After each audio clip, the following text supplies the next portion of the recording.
Fingers on buzzers! Do it. Let's do it. How's it going, YouTube? It's Undying, bringing you another custom showcase, and today I bring you a update on my favourite custom I've ever done, or I shouldn't say ever done, because it wasn't me who did it. It's a big collaboration with a bunch of really well-known, or at least to me, well-known customizers. So the main additions I've done is I've opened the waistcoat a little bit more, so it's more accurate to the show, because as of recording the previous video, the 60th anniversary episodes hadn't have released. So I unglued the waistcoat. I then attached it with a little bit of elastic so it sits further apart and doesn't look as snug. Just turn on the ring light so you can see. And I also added more buttons because I saw close-ups of the show and noticed that he has a lot more buttons on that side. So that's that. I then got a different tie because the other tie, although it looked great, it was too short. So I got the Aton Customs Moon Knight figure and then painted the tie grey, not dyed it. I just got a grey wash, Citadel wash, I think it's Dungeon Grey, and washed that so it darkened and became a dark grey. So now he's got a more accurate looking tie that's darker in colour. What was the other thing I did? Oh, and then I also dyed the coat a darker blue because, again, watching the show, I realised that the coat is a lot darker blue than the promotional images showed. So overall, I'm really happy with the upgrades. Speaking of upgrades, I also got these really awesome solid screwdrivers.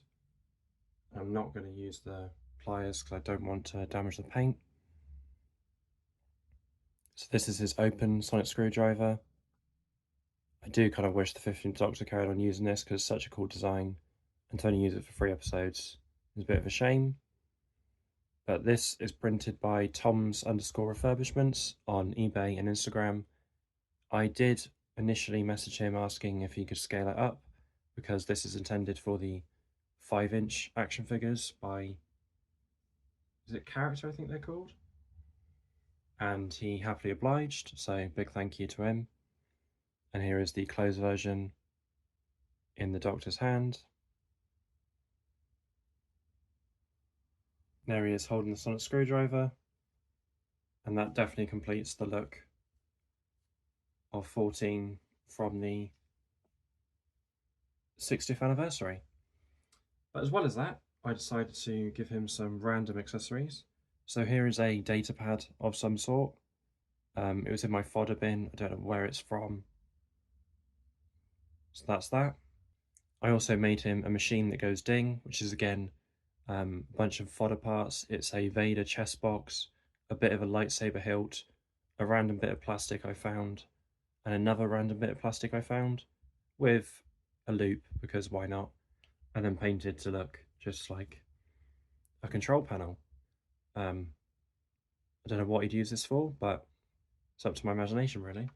I also bought the Doctor's book, or I should say River Song's book, which is a diary of all of her adventures with the Doctor from 10 to...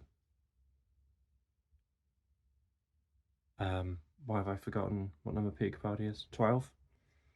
Because you don't see her in Jodie Whittaker's, although probably outside media she's seen all the other Doctors.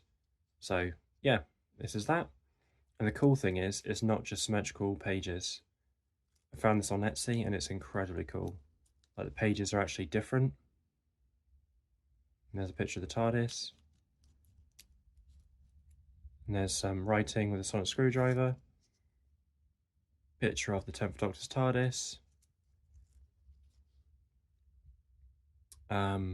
Scribbles about the 9th Doctor's adventure on Satellite 5.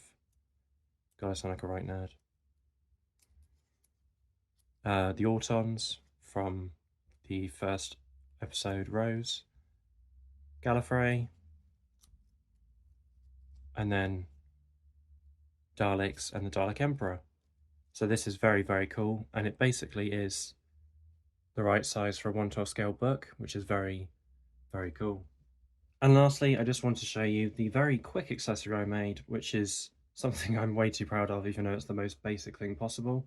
I tried to find 3D printed, or at least files, to get it 3D printed, of his psychic paper. Couldn't find it anywhere, and I didn't really want to pay someone to make it because it's a very simple thing and it seems like a waste of money.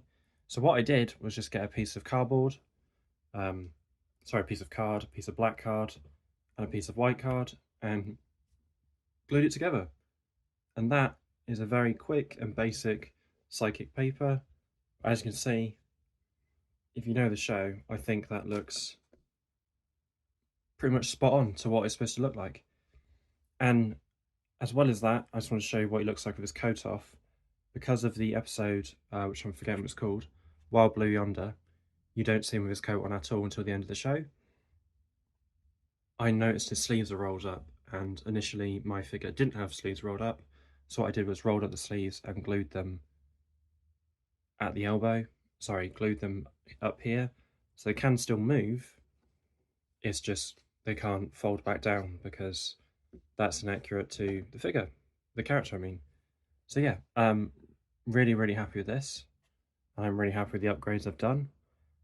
And as well as that, I shrunk him a little bit because I thought he was way too tall.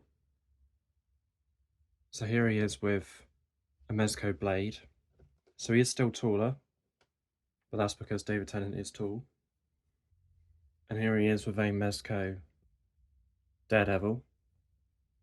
But as you can see, he does fit in a lot better with Mezco now, because initially he was quite a bit taller. If you own any of the Notaman bodies, you'll understand what I'm talking about. So yeah, that's the end of this quick little showcase. Overall, I'm really happy, and I can't wait to get some different expressions in the future, hopefully a more serene or more angry look for him instead of this constant smirk, which I don't hate. It'd just be cool to have like a more stoic, thoughtful expression. But yeah, enjoy the photos at the end, and I'll catch you in the next video. Peace.